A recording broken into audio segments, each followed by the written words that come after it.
Getting into a confrontation with a narcissist is akin to taking a knife to a gunfight. The narcissist quickly hurts an empathetic individual who sometimes feels bad for responding with cruelty and bullying as if it were their right.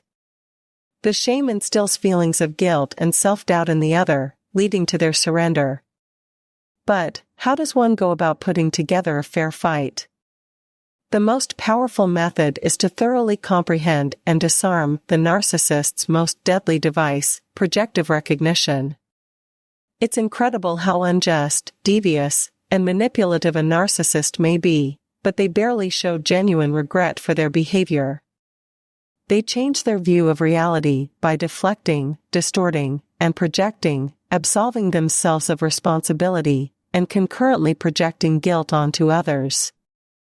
Their unconscious protective systems surround their ego like a force field, shielding them from genuine emotions of regret, insight, introspection, and responsibility.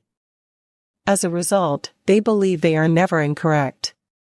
When their backs are against the wall, the narcissist can behave as though they are feeling genuine regret. This might, though, be a ruse to restore the confidence of the person they're exploiting. In addition, working from a victim's stance aids him or her in exerting influence over others through shame. The most important psychological tool in a narcissist's arsenal is projective recognition. It's what causes the toxic chemistry that binds an empath to a narcissist mentally.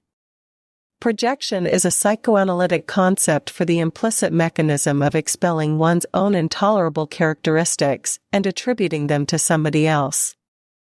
It is the first part of projective identity. A person who is habitually rude could, for example, call someone else rude. This person does not see the consistency of themselves, but notices it in others. This is a popular defensive strategy used by narcissists. I sometimes hear the narcissist in a partnership diagnose their mate as a narcissist in couples therapy. The empath's role is to identify the second component, which is identification. Since empaths have access to deeper feelings, including intuition, introspection, profound guilt, responsibility, and empathy, they are automatically less rigidly defended. Because several of the deeper abilities induce a tinge of pain in the ego, a person with access to the deeper emotions has a stronger ego. It necessitates the activation of less defense mechanisms. As a part of this open spirit, the empath unwittingly absorbs the narcissist's projections and recognizes them as their own. The empath senses guilt, insignificance, and weakness as the narcissist cast his or her humiliating attributes into them. The empath experiences a lot of self-doubt as a result of these emotions. Suddenly, he or she is open to believing the narcissist's deceptions.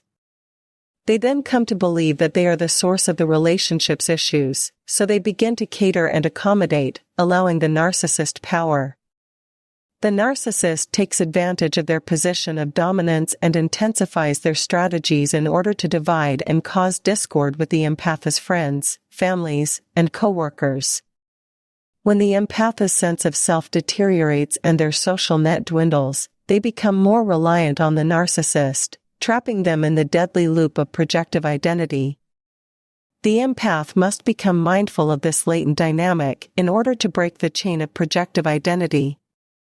The empath's intelligence saves them from accepting the narcissist's distortions of who they are until the insidious psychological process is shown. An empath regains the ability to fight for freedom and liberation from the narcissist after regaining missing aspects of their sense of self. The empath is protected from the narcissist's projections until he or she has succeeded in building space in the partnership. Thanks for watching this video. Don't forget to like and subscribe.